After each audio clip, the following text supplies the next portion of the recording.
Hello बच्चों, कैसे आप लोग आपके समझ में होंगे। आज मैं लेके आया हूँ जेसीईआरटी क्लास 6 का भूगोल का यानी ज्योग्राफी का चैप्टर 5, जिसका नाम है पृथ्वी के प्रमुख परिमंडल का सभी प्रश्न उत्तर।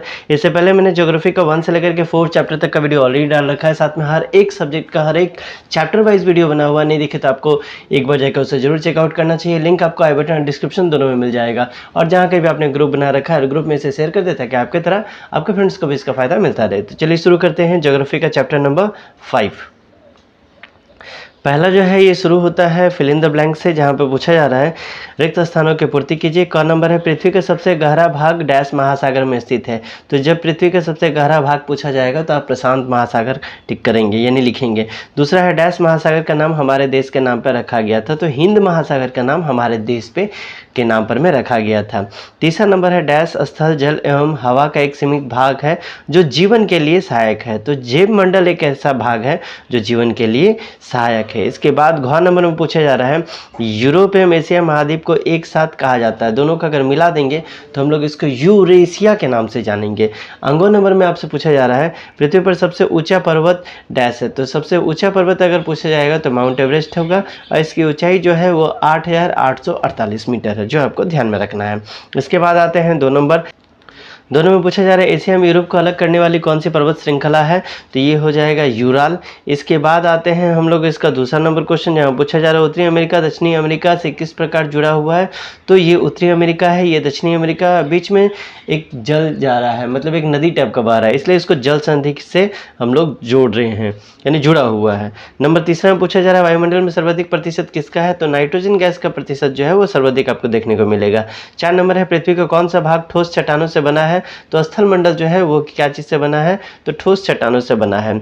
इसके बाद आते हैं 5 नंबर, जहाँ पूछा जा रहा है सबसे बड़ा महासागर कौन सा है। सबसे बड़ा महासागर पूछा जा रहा है, ठीक है। तो इसमें हम लोग टिक करेंगे प्रशांत महासागर, क्योंकि यही लंबा भी है और यही अधिक गहरा भी है। तीसरा नंबर है निम्नलिखित प्रश्नों को उत्तर संक्षेप में दीजिए। कौन नंबर है पृथ्वी पर कुल कितने महाद्वीप है, इनमें से सबसे बड़ा महाद्वीप कौन सा है। तो पृथ्वी पर कुल 7 महाद्वीप है। पहला हो जाएगा एशिया, दूसरा हो जाएगा अफ्रीका, तीसरा हो जाएगा उत्तर अमेरिका या उत्तरी अमेरिका भी इससे बोला जाता है, फिर दक्षिणी अमेरिका, अंटार्कटिका, यूरोप और थोड़ा नीचे करते हैं ये हो जाएगा आपका 7वां नंबर ऑस्ट्रेलिया, ठीक है। इनमें से सबसे बड़ा महाद्वीप जो है एशिया है, जिसका क्षेत्रफल 44.58 मिलियन वर्ग किलोमीटर है, यानी ये इतना लंबा और चौड़ा है।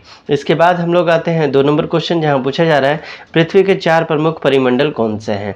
ठीक है, पृथ्वी के 4 प्रमुख परिमंडल है स्थल मंडल, जलमंडल, वायुमंडल और जीव मंडल। आप ऐसे भी लिख करके जा सकते हैं, लेकिन मैंने थोड़ा सा इसको डिटेल कर दिया है।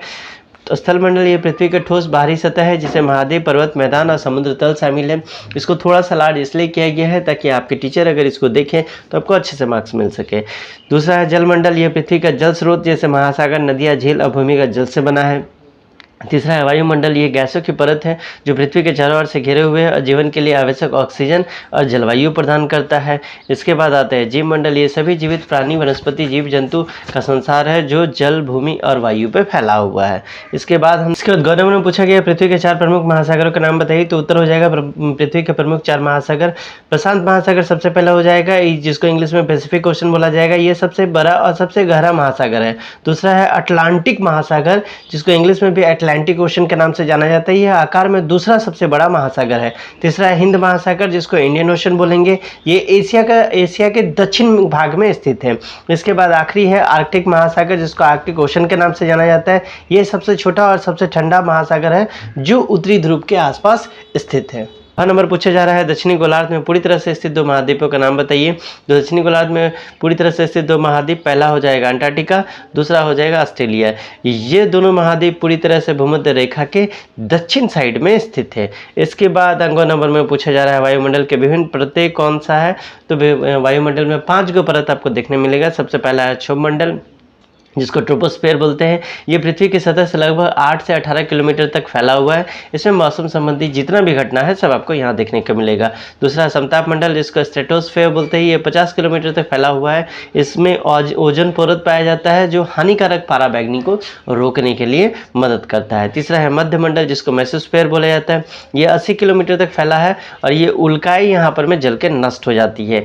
इसके बाद थोड़ा नीचे कर लेते हैं आयन मंडल, जिसको थर्मोस्फेयर बोलते होते हैं ये 500 किलोमीटर तक फैला हुआ है और रेडियो संचार तरंगों को यानी जो सैटेलाइट वगैरह है सारा यहीं पर में फिक्स किया जाता है। इसके बाद आता है बहिर्मंडल, जिसको एक्सोस्फीयर बोला जाता है। ये वायुमंडल की सबसे बाहरी परत है जहाँ गैस के कण धीरे धीरे अंतरिक्ष में जाकर के मिल जाते हैं। इसके बाद 4 नंबर में आपसे पूछा जा रहा है पृथ्वी को नीला ग्रह क्यों कहा जाता है। ये मोस्ट इंपॉर्टेंट क्वेश्चन है। तो पृथ्वी को नीला ग्रह कहा जाता है क्योंकि इसमें लगभग 71% भाग जल से ढका हुआ है। अंतरिक्ष से देखने पर महासागर और समुद्रों का रंग नीला अधिक दिखाई देता है, जो सूर्य के प्रकाश के परिकिरण के कारण होता है। यही कारण है कि अन्य ग्रहों की तुलना में ये नीला ग्रह दिखाई पड़ता है। इसके बाद 6 नंबर है जीवित प्राणियों के लिए जैव मंडल क्यों महत्वपूर्ण है। तो उत्तर हो जाएगा जैव मंडल जीवित प्राणियों के लिए अत्यंत महत्वपूर्ण है क्योंकि ये पृथ्वी पर जीवन बनाए रखने के लिए आवश्यक सभी संसाधन प्रदान करता है। इसके महत्व को निम्नलिखित बिंदुओं से समझा जा सकता है। आवास प्रदान करता है, सभी जीव जंतु और वनस्पति जैव मंडल के अंतर्गत आते हैं और यहीं पे रहते हैं, इसलिए ये इंपॉर्टेंट है। दूसरा ऑक्सीजन और भोजन की उपलब्धता, पौधे प्रकाश संश्लेषण के माध्यम से ऑक्सीजन उत्पन्न करते हैं जो जीवों के लिए क्या है तो अति आवश्यक है। तीसरा है जल चक्र बनाए रखना, जैव मंडल जल, भूमि और वायु के बीच संतुलन बनाए रखता है। इसके बाद हम लोग आते हैं नेक्स्ट नंबर जहां पूछा जा रहा है पारिस्थितिक संतुलन बनाए रखता है, विभिन्न जीवों के बीच खाद्य श्रृंखला और पारिस्थितिक तंत्र के बीच संतुलन बनाता है। इसके बाद है मानव जीवन के लिए आवश्यक संसाधन देता है, वन से लकड़ी, भोजन, औषधियां, अन्य प्राकृतिक संसाधन प्राप्त होते हैं। तो इस प्रकार जैव मंडल के बिना जीवन जो है उसकी कल्पना संभव ही नहीं है। ठीक है, तो ये था आपका ज्योग्राफी का चैप्टर नंबर 5 किसका तो क्लास 6 का। आपको क्या करना है कि तो चैनल पे पहली बार आए हैं तो लाइक से सब्सक्राइब करके बेल आइकन को जरूर प्रेस कर दें और जहां कहीं भी आपने ग्रुप बना रखा है हर ग्रुप में इसे शेयर कर दें ताकि आपकी तरह आपके फ्रेंड्स को भी इसका फायदा मिलता रहे। चलिए मिलते हैं अगले वीडियो में, तब तक के लिए बाय बाय, टेक केयर।